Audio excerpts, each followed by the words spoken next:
Here's another complicated, potentially complicated level 2 survey on a period property. So once again, one would normally be doing a level 3 survey on a building of this age, but I'm looking at a flat, and the flat I'm looking at is that single story front projection with the ladder leaning against it, and that extends into the main building.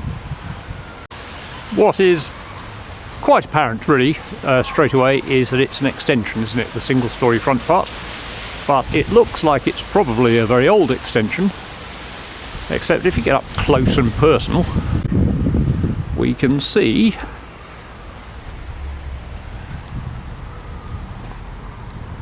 it's got a plastic damp-proof course in it, so that's not very Victorian, is it, plastic damp-proof courses? So possibly, or probably, a modern extension. We've got a plastic damp-proof course in there, and curiously down the wall, where's it gone? There's another one in there, so that's a bit of a strange feature. And in case of both of them, quite a long way above ground level. Well, that monopitch roof is entirely over our flat. It's got composite slates, synthetic slates, nice tidy lead flashings protecting the junction of the roof with the main building. The whole building's actually got composite slates on it as well. A contractor has just left site who was preparing a quote for removing the moss, but anyway, the roofs look to be okay by and large. A cast iron gutter rather than the plastic one, a cast iron downpipe. And we can see beneath that gutter staining on the wall, which rather suggests it leaks, but in view of the amount of rainwater we've had recently, it's hardly surprising it couldn't quite cope.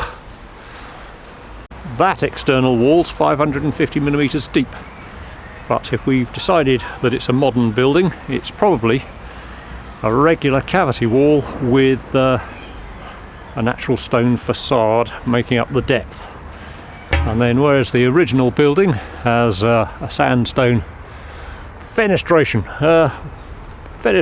stuff that makes up windows, this looks like reconstituted stone, doesn't it?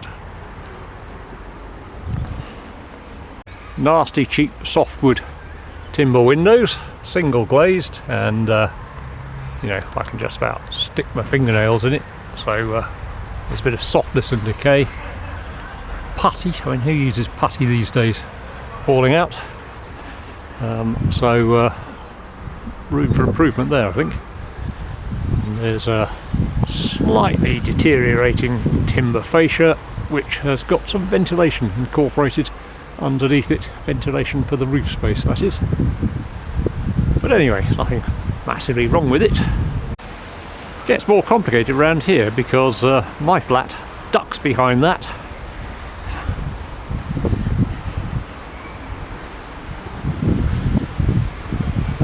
That window is part of my flat, and then it's sort of behind and under this rather modern lump here, and there's a big valley in the roof of the main building over the top.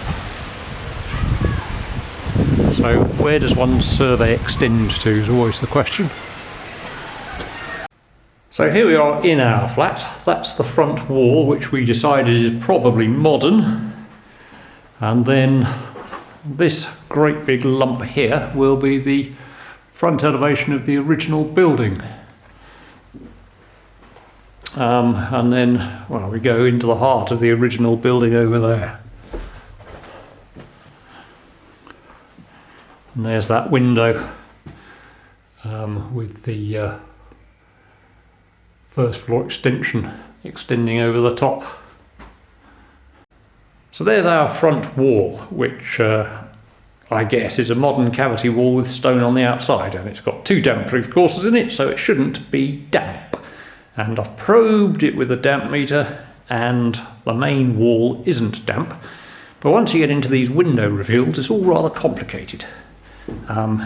There's a lot of moisture here, hardly surprising because we've got single glazing Then we've got softwood timber, then we've got a reconstituted stone, and then we've got a wall which we're guessing is made up of 2 skins of blockwork and then stone on the outside.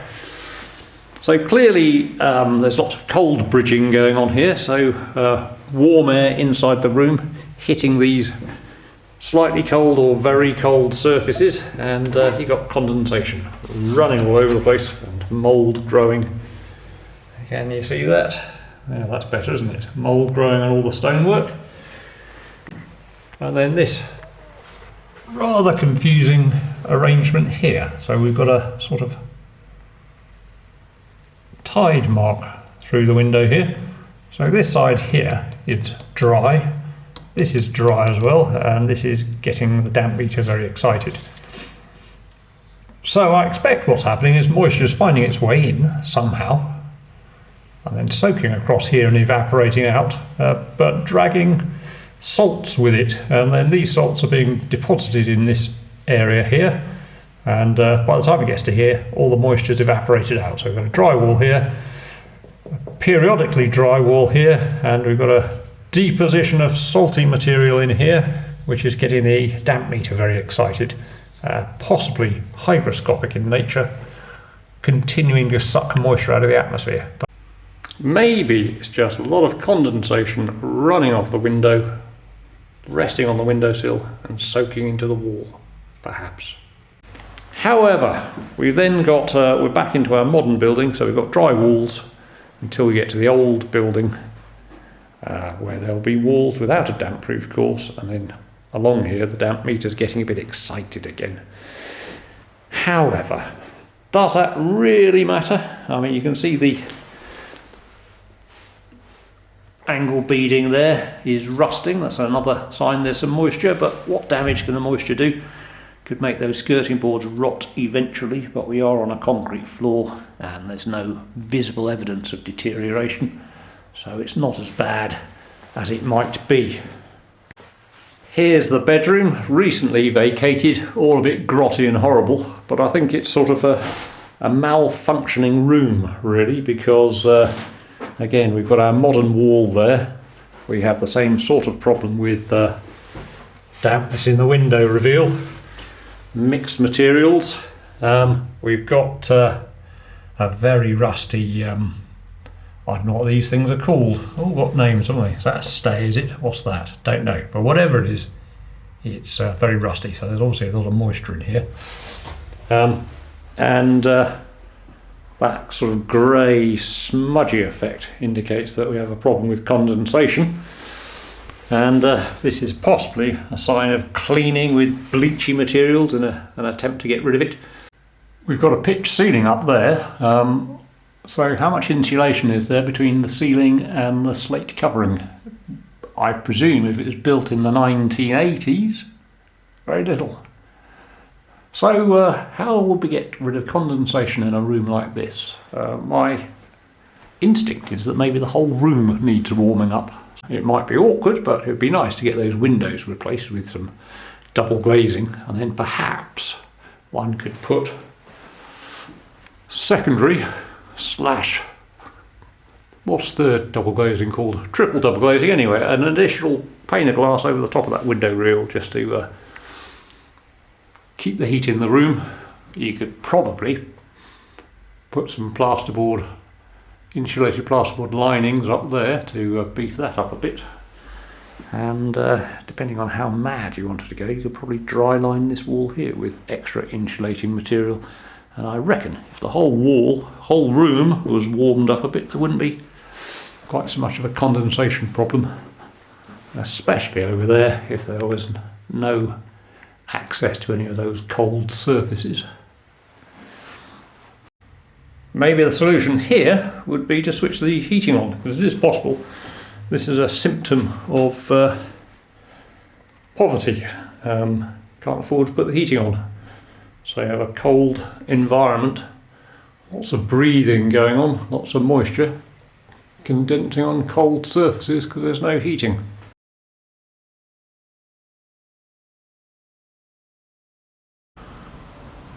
Welcome to Froome. I've got one of those awkward jobs in a manner of speaking, in that I'm undertaking a survey of a ground floor flat in a converted period chapel. So this is going to be a 19th century building. I don't really know how old it is. I don't know whether it's listed. I haven't done my homework, but it is certainly within a conservation area. But here's the dilemma I think one always faces with a building like this. It should be a level 3 survey, but how is one going to undertake a detailed inspection when you're only looking at a ground floor flat, which in the case of this building is at the back of the building? So I've opted to do a level 2 survey. One could probably write a book on the building, but let's not. It's just this front elevation which is finished in ashlar. Ashlar being finely cut stone, sometimes called dimension stone. I think possibly what makes it ashlar is there's no visible joints, which was probably the case once upon a time. It looks a bit jointy now because it's weathered, but most interesting feature here I think is up there. If we can get that close to it, we can see a rusty metal bracket which is fixing the stone facing onto the rubble interior of the wall. And because it's rusting, rust involves an expansion process which is breaking up the stone and popping it off, which is why we see it's becoming a bit pock-marked. So somebody's made a repair or replacement of a piece of fixing metal there, and just there we can see another piece of stone coming away from the wall. And at this side of the building you can imagine behind those two little patch repairs there's some more rusting metal work, and over that brick arch there's been a lot of patching up done as well. On the subject of limitations to inspection, that's pretty much the only view I can get of the right side elevation. But what we can see is there's your downpipe coming down the wall, and it comes to a rather abrupt halt there, and the rest of it is down there. You can see it's all a bit green down there as well. So we're going to have lots of rainwater splashing onto this wall, which will be causing damp penetration problems. It's not my flat, but it is inevitably a shared maintenance liability, isn't it? So here's the flank wall, so that ground floor rear window is, or in this picture anyway, left side window is where my flat is. This is a rubble wall. It's about 650 millimeters deep, increasing to 700 with a plasterboard dry lining internally. So this is going to be 2 skins of stone, probably, with a space between the two. There'll be long stones going all the way through the wall to hold the inner and outer together, and whatever's left in the middle will have been packed with rubble as they put the building up. So it's going to have a very porous centre to the wall. The window to my flat is here, where I suspect almost inevitably it's new, isn't it? So you've got a new stone lintel. Vertical sections are sometimes referred to as mullions. I'm not sure they're true mullions. And there's a windowsill. I need to do some homework on my terminology, but if you go using too much of that, people won't know what you're talking about anyway. So vertical sections is probably a good description. This is the window to the front. It's not my flat, but the vertical sections to the right hand side are no longer angular. They are weathered very badly, and pretty much we have gaping holes into the wall there and down the bottom. And in fact the walls generally appear to be in a rather porous condition, ready to soak up lots and lots of penetrating dampness there as well. So once again, not my flat, but almost certainly a shared maintenance liability. And there, I think owner-occupiers have responsibility for their own gas meter boxes. So that one looks really rather... Well, the box itself is smashed to pieces, and you would worry a little bit about the condition of the gas meter inside it. You can see the gutter at the top of the wall is perhaps a little bit disjointed, and even if you didn't notice it was just disjointed, you can see the wall below is rather stained all the way down to the bottom, so that's evidently leaking, or has been leaking. And here is the rear elevation, which has been somewhat structurally altered periodically, because I know this place, rather unbelievably, was an ice cream factory for a little while, but there we've got panels filled in. We've got a new steel lintel under there, can you see that? So that's a piece of new stone, which isn't a lintel, it's now sitting on that steel lintel under there. And this sort of thing is supposed to make the property look nice and rustic, I suppose, but it looks fairly awful, I think. Bits of blackened stone in there.